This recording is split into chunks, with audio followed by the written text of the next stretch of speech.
monster in my kitchen, and I don't know what to do. It has wicked, glowing eyes and a snake-like tail too, and claws so sharp and beastly they could tear a child in two.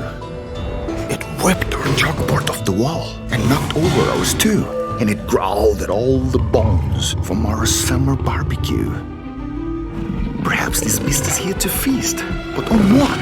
Or on who? There's a monster in my kitchen, and it's filling me with fear. Oh, monster in the shadows, please, tell me why you're here. There's a monster in my forest, and I don't know what to do. It turned my home to ash to instead grow something new.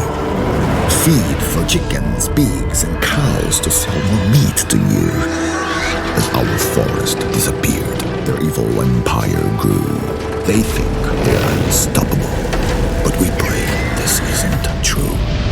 The real cost of what they're doing, if only the whole world knew.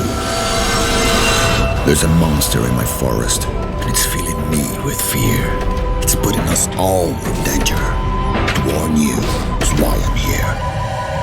Oh, Jaguar in my kitchen, now I do know what to do. We'll eat more plants and veggies, and we'll swap meat for bean stew or barbecue tofu. I'll assemble every warrior from here to Timbuktu. Oh, Jaguar in our kitchen, now we do know what to do. We'll stop these deadly monsters so our planet can renew.